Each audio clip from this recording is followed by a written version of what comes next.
Minimalism is about so much more than just decluttering and having an organized home. It's a way of life. It's a mindset. It's the ability to find value in simplicity and savoring small moments rather than chasing after the next shiny object. Or in this case, the most prestigious career. Hey guys, I'm Yessie, and today I want to share with you the perfect life plan that sold to millennials and Generation Z. I want to share with you my view on pursuing a college education, but from a minimalist perspective. I've worked as an ICU nurse and a hospice nurse for years, and working with patients in near-death situations and currently in end-of-life care reminds me all the more of the importance of valuing our time. I remember my high school days and often hearing phrases like, "Life is short, so enjoy it," and the ever-popular YOLO. But it was often said by people trying to excuse behaviors that they very well knew were not going to lead them anywhere positive in the long run. I've always been a very nerdy kid. I actually found my biology book to be fun to read, and I loved algebra and challenging myself. I was definitely a perfectionist, and I did have a desire to go to college. But even then, there was always something that made me feel uneasy about my high school days. And it is that it seemed like the entire point of high school was to prepare us for college, from making sure that we had the right grades, the right extracurricular activities, and enough community service to get into the right college, to get into the right job. And it felt like my entire life had to be decided at a point when I didn't even know who I was or what I wanted in life. And an aptitude test was to determine what part of the assembly line I would work best for. Don't get me wrong, I am not saying that you should not pursue a college education. I have a bachelor's degree in nursing, and I needed a degree in order to become a nurse. And I never doubted my decision. But I remember that when I was a teenager in high school, I kept thinking to myself, but how can it be that everyone is expected to somehow fit into this box? And how is it that everybody can figure this out in what seemed like a ticking time bomb about to go off? Graduation day, right? I couldn't help but think that this can't be the perfect life plan for everyone. I mean, surely a doctor has to go to college, but does everyone need to go to college in order to find success and meaning and value in life? And even though I was this nerdy straight-A student who had high expectations of herself academically, I asked myself this question a lot. Because it seemed like I was going to school only to learn how to be a good employee, and not about how to find fulfillment in life, how to manage my money and invest, or how to completely forget about working for the assembly line and instead be my own boss. I actually did take an entrepreneurship class in high school, but even then what was taught was how to set up a physical business or a franchise. And it never touched the subject of passive income and its importance for financial independence and early retirement. I wasn't taught about assets and liabilities or how to manage money. I am so glad that I became a nurse, and I'm incredibly thankful that I was able to have a college education. But I think that sometimes the system fails. I want to share with you a little bit about the man that I admire most in this world, my dad. He grew up incredibly poor in a family of 9 children with an alcoholic father that was only around when it came time to collect the money that his kids had worked for. And yes, I said it right. Kids.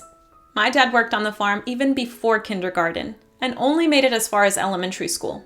In fact, he wasn't even 10 when he quit school because it had become way too difficult to wake up at 4 a.m. to milk cows, do work, walk to school without breakfast, not eat lunch at school because schools in Mexico didn't provide the service and his family was too poor to be able to provide it for him, and then be yelled and hit by the teacher because he missed an answer because he didn't have the time to be able to study or do his schoolwork when he arrived home.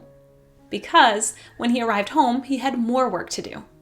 My dad says that he would often go hungry without a meal throughout the day, and many times he would have 1 meal per day. So he quit school before completing elementary school in order to help work and provide for the family. He was a child who didn't have a childhood. By society's standards, my dad shouldn't have the education that should, in theory, result in financial well-being. But he learned something else. He learned how to work like a beast. And because he was incredibly poor and never having owned a single toy as a child, he learned how to be content with little.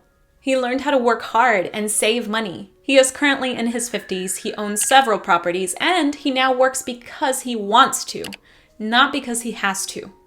He is financially independent, with a school education up until 10 years old. I think that sometimes where schools go wrong is that they try to pressure students to fit into this specific mold, to go for this path that's already been laid out for them, When the reality is that yes, we need workers to run the assembly line, and yes, we need people to manage it. We need both. But there's an even bigger factor to consider here. Both the employee and the employer spend money and ought to learn how to manage it. And even more importantly than that is that both would be more content with life if they could see that the objects or titles that we obtain in life are not what will truly make us happy. Our passions in life change. We may go from wanting to be an opera singer to a cake decorator to a nurse to a home renovator or whatever else. But I do know one thing. When I see my patients on their deathbed, I know that they are not regretting those fancy shoes that they should have purchased at this name brand store. They regret the wrongs that they did and the risks that they did not take out of fear. Looking at the necessity of having a college education from a financial minimalist perspective, I would say that no, you don't need a college education in order to be financially independent. My dad is a clear example of that. But there's an even bigger picture to consider. And I think that it stems from being able to enjoy whatever course in life you take and recognizing that your life will have phases. Our walk in life is not linear, and that's the beauty of it. I am not at all concerned about whether or not my children decide to go to college. My focus is on showing them how to give, save, spend, and invest wisely. But even more importantly than that they find gratitude for whatever they have in life. It's gratitude that allows us to find joy in simplicity. To this day, I remember when I was first brought to the US, and I had not eaten a full meal in weeks because I shared a meal between my mom, myself, and my brother. You could clearly see my ribs at that point in my life. And I remember that an officer had given me a bologna sandwich. Just bread, just bologna, no condiments, no drink. But to me, it was the most amazing food I had ever tasted in my life. The most amazing sandwich I had ever tasted. I can almost palpate the taste in my mouth. And you guys, it was not the sandwich. It was not this fancy bread, and it was not this amazing bologna. It was gratitude. I was so grateful. What if we could live with that kind of gratitude every day? How would your life be different? Could it change the way that you view your present? And what about your future? I dare you to consider that the perfect life plan is simply one where you strive to be the best version of you every day. If you're like me and you want to learn about how to better manage your finances, a book that I highly recommend is Dave Ramsey's The Total Money Makeover. This book completely transformed the way that I view and manage my finances. And it's actually how I got started with my minimalist journey. And a book that I'm currently listening to via audio is Baby Step Millionaires. The resource that I love for audiobooks is Audible. Audible has an incredible selection of over 180,000 titles in audiobooks, originals, and podcasts to choose from, either through subscription or by purchasing. And I love this resource because sadly, as I mentioned, often schools don't teach these things. So when it comes to learning about finances, books have been of tremendous value to me. For your own free 30-day trial of Audible, as well as a free audiobook, you can use my affiliate link down in the description box below. That is audibletrial.com/yessie.livesimply. You can cancel at any time, but using this link does help to support my channel. So thank you in advance. I want to thank you for sticking to the end of this video and for hearing my perspective on something that's very near and dear to my heart. But I also want to hear your perspective, so be sure to share down in the comments below. I hope that it's given you something positive to think about, and if you like this video, please give it a thumbs up and share it with a friend. And don't forget to subscribe so you won't miss any of my videos on minimalism and living life more fully with less. Until next time, bye for now.